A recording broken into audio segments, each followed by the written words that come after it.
جماعت ساتویں، مضمون شہریت، سبق نمبر 1، اپنے دستور کا تعارف، حصہ دوم، پارٹ 2۔ حکومتی امور یعنی کیا؟ حکومتی امور میں کن باتوں کا شمار ہوتا ہے؟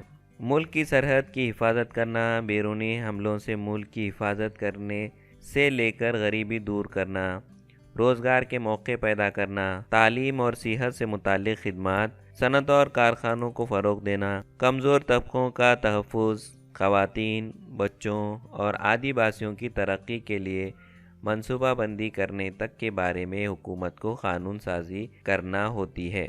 قوانین پر عمل آوری کے ذریعے سماج میں تبدیلیاں لانی پڑتی ہیں۔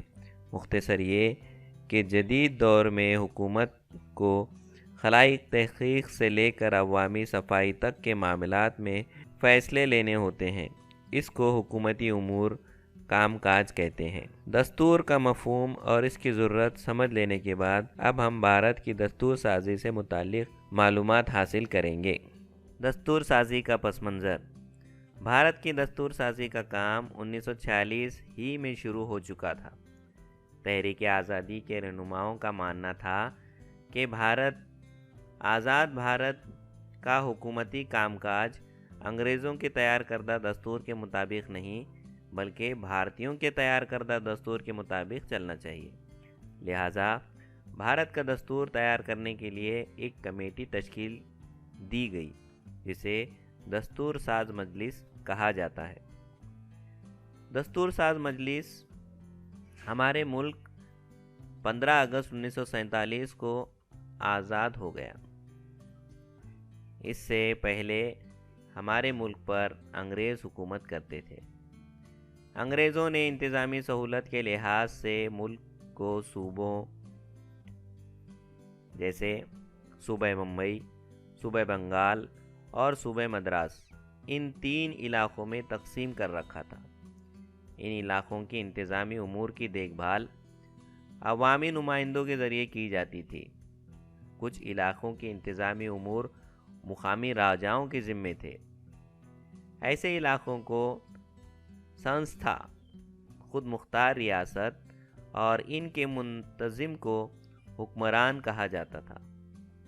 دستور ساز مجلس میں ان علاقوں اور خود مختار ریاستوں کے نمائندے شامل تھے۔ دستور ساز مجلس میں کل 299 نمائندے تھے۔ راجندر پرساد دستور ساز مجلس کے صدر تھے۔ ڈاکٹر بابا صاحب امبیڈکر کی خدمات۔ ڈاکٹر بابا صاحب امبیڈکر دستور ساز مجلس کے مسودہ کمیٹی کے صدر تھے۔ انہوں نے مختلف ملکوں کے دستور کا گہرا مطالعہ کیا تھا۔ انہوں نے دن رات سخت محنت اور غور و فکر کے بعد دستور کا مسودہ تیار کیا۔ اس مسودے کو دستور ساز مجلس میں پیش کیا گیا جس کی ہر دفعہ پر سلسلہ وار بحث کی گئی۔ کئی اصلاحات تجاویز کی گئی۔ دستور کے مسودے کو دستور ساز مجلس میں پیش کرنے، اس سے متعلق سوالات کے جواب دینے، دستور ساز مجلس کے مشوروں کے مطابق مسودے میں تبدیلیاں کرنے اور اسے غلطیوں سے پاک کرنے کا کام ڈاکٹر بابا صاحب امبیڈکر نے کیا۔ بھارت کی دستور کی تیاری میں ڈاکٹر بابا صاحب امبیڈکر کی خدمات کے پیش نظر انہیں بھارت کی دستور کا معمار کہا جاتا ہے۔ مکمل دستور تحریری طور پر تیار کرنے کے بعد دستور ساز مجلس نے اس کی توثیق کی اور 26 جنوری 1949 کو یہ دستور تمام بھارتیوں پر نافذ کیا گیا۔ اس لیے 26 نومبر کو یوم دستور کے طور پر منایا جاتا ہے۔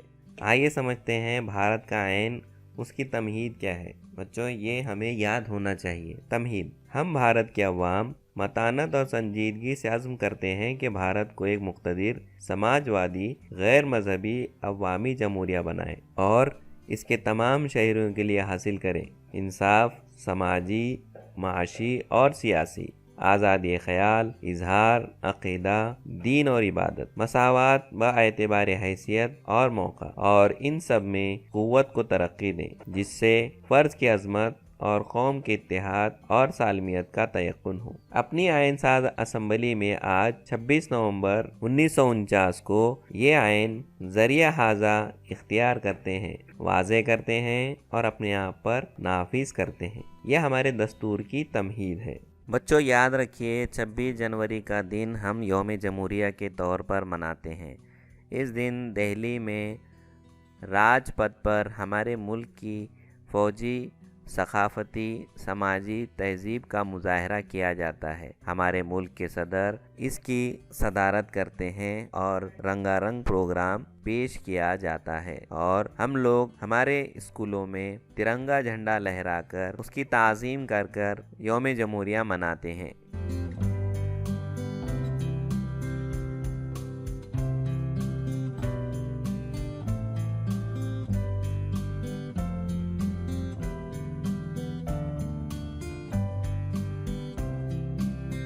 26 جنوری 1950 سے دستور میں درج قوانین کے مطابق ہمارے ملک کی حکومتی امور چلانے کا آغاز ہوا۔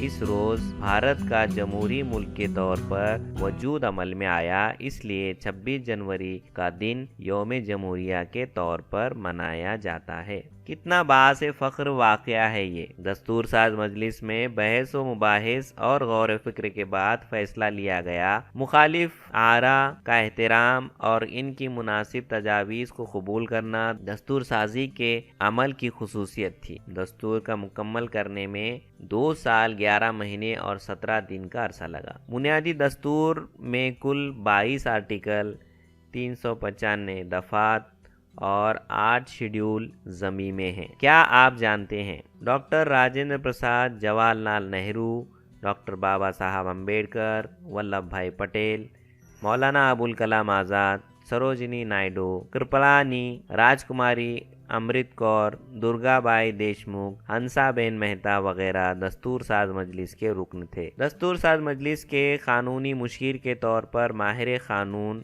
BN راؤ کا تقرر کیا گیا تھا۔ کیا آپ جانتے ہیں ڈاکٹر بابا صاحب امبیڈکر نے آبی انتظام، خارجہ تعلقات، ملکی تحفظ، صحافت، معاشیات اور سماجی انصاف جیسے شعبوں میں بھی خدمت انجام دی ہیں؟ آئیے کر کے دیکھیں، کیا آپ کو یہ پسند ہے کہ آپ کی جماعت کے معاملات قوانین کے مطابق چلیں؟ اس ضمن میں آپ کن قوانین کو شامل کریں گے؟ اپنی جماعت کے لیے قوانین کی فہرست تیار کیجیے۔